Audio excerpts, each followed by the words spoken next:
তুমি কোনো টেনশন করিও না, এই উম্মতদেরকে 5 ওয়াক্ত নামাজ পড়ানোর জন্য আমি আল্লাহ তাআলা আমার হাতে জিম্মাদারি নিয়ে নিলাম। সুবহানাল্লাহ। এজন্য আল্লাহ তাআলা 5 বার মুয়াজ্জিনের কণ্ঠটা আল্লাহ তাআলা দৈনিক বান্দাকে 5 বার ডাকে, আল্লাহু আকবার, আল্লাহু আকবার। আমি আল্লাহ বড়, আমি আল্লাহ বড়। ও ব্যবসায়ী তুমি কাজ করো, তোমার ব্যবসার চাইতে আমি আল্লাহ বড়। ও কৃষক তুমি কাজ করো, তোমার কৃষি কাজের চাইতে আল্লাহু আকবার, আমি আল্লাহ বড়। তুমি ঘুমাইয়া থাকো বান্দা, রাতের বেলা ফজরের সময় তুমি ঘুমাইয়া থাকো, আল্লাহু আকবার বলি আমি আল্লাহ ডাক দিয়া বলি যে তোমার ঘুমের চাইতে আমি আল্লাহ বড়। ঠিক কি না বলো? কে বড়? আল্লাহ তাআলা বড়। এভাবে আল্লাহ তাআলা বান্দাকে ডাক দিয়া বলে, বান্দাকে দৈনিক ডাক দেয়, আমার কুদরতি পায়ে সিজদা দিতে হয়। বন্ধুরে বলতেছে, বন্ধু টেনশন করিও না, তোমার আমার গোলামদেরকে, তোমার উম্মতদেরকে এই 5 ওয়াক্ত নামাজ আমি দিলাম, আর এই 5 ওয়াক্তের জন্য তুমি টেনশন করিও না। তাদেরকে 5 ওয়াক্ত পড়ানোর জন্য আমি আমার হাতে জিম্মাদার নিলাম, আর তাদেরকে ডাকিয়া ডাকিয়া আমি 5 ওয়াক্ত পড়াইয়া দেব। সুবহানাল্লাহ। আর বলতেছে, বন্ধু শোনো, তাদেরকে যাইয়া জানাইয়া দিও যারা এই 5 ওয়াক্ত নামাজ সময় মতো আমার ডাকে সাড়া দিয়ে আমার কুদরতি পায়ে সিজদা দিব, এই 5 ওয়াক্তের বিনিময়ে আমি আল্লাহ তাআলা তাদেরকে 50 ওয়াক্তের সওয়াব দিয়ে দেব। সুবহানাল্লাহ। কয়েক তো 50 ওয়াক্তের সওয়াব দিয়ে দেব। আল্লাহ নামাজ দিবেন কয়েক তো 5 ওয়াক্ত, কিন্তু আমরা সেই 5 ওয়াক্ত পড়ি। আল্লাহ কাছে 5 ওয়াক্ত পড়তে বিনিময়ে পুরস্কার স্বরূপ 50 ওয়াক্তের সওয়াব দিব।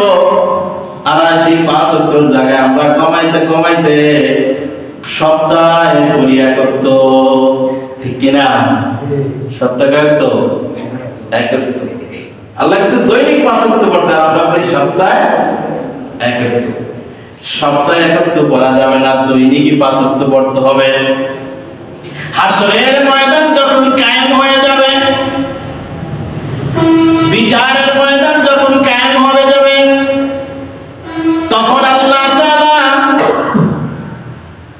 তার বান্দাদেরকে বসাইয়া বলবেন, আজকে তোমাদের কাছে আমি একটা ইনসাফের বিচার চাই, তোমরা উত্তর দিবা। কি ইনসাফের বিচার? আল্লাহ বলেন, আমরা ইনসাফ অনুযায়ী বলবো। তখন আল্লাহ বলবেন, ও বান্দারা,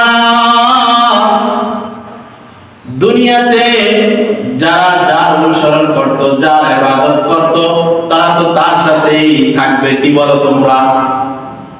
তখন বলতেছে, হ্যাঁ, দুনিয়াতে যারা যার ইবাদত করত তার সাথেই তারা থাকবে। যার ইবাদত করত তার সাথে থাকবে, যার গুণগান গাইতো তার সাথে গেবে থাকবে। তখন আল্লাহ বলতেছে, হ্যাঁ, তোমাদের বিচারটা ঠিক আছে, তোমরা ইনসাফ অনুযায়ী বিচার দিছো, ইনসাফ অনুযায়ী বিচার করছো, তাহলে তোমাদের কথা অনুযায়ী আমি রায় দেই।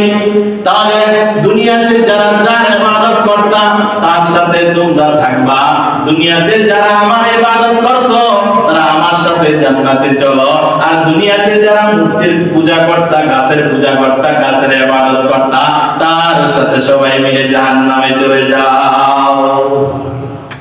যার যার ইবাদত করতে তার সাথে কেন থাকো, ইনসাফ অনুযায়ী বিচার। তখন যারা আল্লাহর ইবাদত না করত তারা তো জাহান্নামের দিকে চলে যাবে, জাহান্নামে আল্লাহ যাইতে বলবে।